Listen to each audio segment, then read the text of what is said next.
Hi, dear friends and subscribers. Sorry, actually, I couldn't bring my cricket happening show due to various reasons.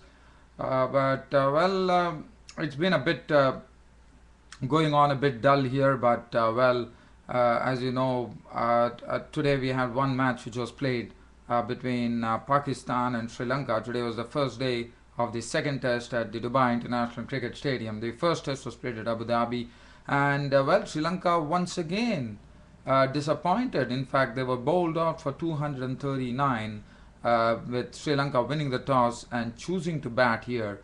And the Pakistani bowlers did a fantastic job. In fact, they shared the wickets. If you see, Umar Gul 19 overs, 2 maidens, 78 runs and 3 wickets, bowled superbly. Junaid Khan also continued well, 15 overs, 2 maidens, 2 for 57. Saeed Ajmal, the spinner, came in. The spinners also, in fact, it was a combination of pace and spin which really did Sri Lanka in, and bowling out for 239. Saeed Ajmal 26-9, 45-3. And Abdur Rahman 17 overs, 5 maidens, 2 for 40. His figures. And Sri Lanka 239 was built upon Kumar Sangakkara.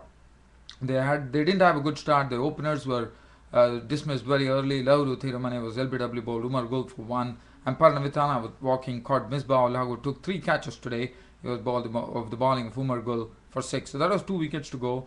After that, Mahela Jayawardene was a victim of Umar Gul, caught by Misbah ul in the slips for 6.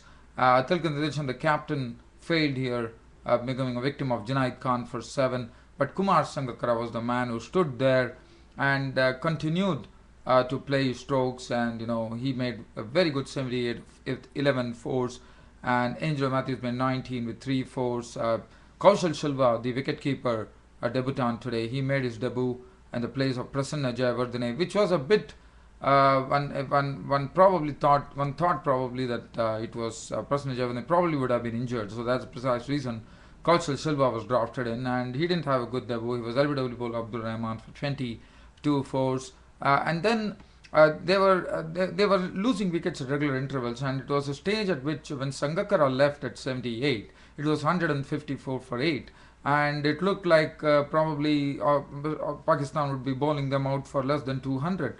But it was not to be, thanks to a dogged partnership coming in from Langana, Harith and Belagadra. And Belagadra showing some batting abilities today, making 48 of with 4 fours and 2 sixes. The 1 6 that he hit was the bowling of Umar Gul, and the other one it was hit of the spinner. So basically, Belagadra was doing all the scoring. Rangana Herath was just giving him company. It was a useful stand actually, because it took the score from 154 to 209. So that was a very useful stand, over 60 runs yielding there. And finally, the stand was broken by Saeed Ajmal as he took the wicket of Herath, who was stumped by. It was Velagadra who was gone, stumped by Adnan Akmal for 48 when there was a rush of blood on the part of Velagadra. Rangana Herath was out for 29 with 2 fours, and it was all over. 239 all out Sri Lanka on the first day of the second test played at the Dubai International Cricket Stadium. And Pakistan, without any problems, were 42 for no loss at close of play on the first day. Mohammad Hafiz was not out on 18 with 3 boundaries. Tawfiq Umar looking good, not out on 20 of 3 boundaries. Nothing to talk about the bowling figures. 3 overs for 14 for Velagadra, 4 overs for 23 for Damika Prasad. Rangana Herath bowled 1 over for 4 runs, and Lakmal bowled a maiden over. So that's the situation as far as the first day's play in the second test between Pakistan and Sri Lanka were concerned. Now, just going back, I would say, to yesterday's match, because as I said, I didn't do any cricket report yesterday, but there were 2 good matches yesterday. One was it was very interesting to see that India actually gave it back to England with a 5-0 victory. As you know, when India went to England, they lost it 5-0. But let me tell you, the reason that I find this particular 5-0 series whitewash which India did to England yesterday, the reason that I find it to be much better than what England did to India is the reason being there are a lot of big wigs who are missing. There's no Virendra Sehwag, there's no Zahir Khan, and I thought that was something that India can be proud about. They really stuck to their guns and put up a great effort, actually. And Dhoni, the man of the series, leading the way, not only captaining the side admirably and also leading the way, and also some very good things happening for India too. Varun Arun coming in and proving well. And then Ashwin bowled well. Ravindra Jadeja has been doing this bits and pieces job as an all-rounder. He has been looking impressive.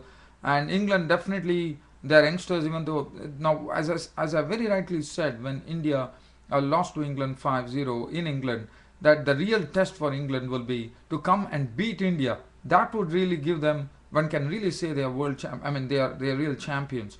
But it was not to be. They were finding it very difficult to cope against the slow turning tracks, and that's what did them in. So, but well, definitely some credit. And the opening partnership has not been gelling well. Yesterday, the opening partnership definitely came to the fore in the fifth one day international, but again, the other nine wickets actually fell like nine pins. And well, yesterday India put up a good show. They made 271 and got a. I mean, that was something, a big collapse, a spectacular collapse, because 129 put on the board by Alistair Cook and Keith Wheater, and they were all out for 176, which is something that India really, really gone forward and put up a great effort there on India's part too. Now, the other match that I would like to touch about is yesterday there was a record-breaking chase being done by Zimbabwe, and this is the first time that Zimbabwe has ever chased a score of 300 and won the match. And New Zealand, as you know, in the two one-day internationals against Zimbabwe, and not only in the one-day internationals, also in the 2020, they have dominated them totally. In fact, Zimbabwe have been struggling to get the New Zealand wickets. And after New Zealand put 329, with Ross Taylor slamming a century and Kane Williamson, one would have expected Zimbabwe to meekly surrender. It was not to be. Malcolm Waller came into the equation. The captain Brendan Taylor played a wonderful knock, and then we had Chigumbura coming in and hitting a few lusty blows to actually get a victory. So that was something which one has to really, really give credit, because it's not easy to chase a score of 300, and that too Zimbabwe getting it, and not only salvaging something in the series, even though they lost the series 2-1, but definitely proving a point, and definitely making an announcement that nobody can take Zimbabwe lightly. Putting on 329, if Zimbabwe could actually win the match, I thought it was a superlative effort from Zimbabwe. So Zimbabwe definitely need to keep that effort up, and I think Zimbabwe definitely have all the makings. But as I said, they need to show more consistency. That's what is going to be the key now. So, but we had a very good match, and this is something. It would really go down as a great match, because 329 by New Zealand and Zimbabwe actually overcoming, well, that was absolutely superb. Other than that, I don't have much to say. I have some news coming in here that Sean Marsh will be playing the next ODI against South Africa. This is in Australia versus South Africa. And the other news is that Pakistan will be playing a full series in Bangladesh. So that would be interesting. And Kyle Mills is out of the test match, which is going to be played against Zimbabwe. New Zealand and Zimbabwe, as the one-day series has already come to an end. So other than that, dear friends and subscribers, I don't have anything else to share. I will like to wind up my Cricket Happening show on this note. See you then tomorrow. Thank you.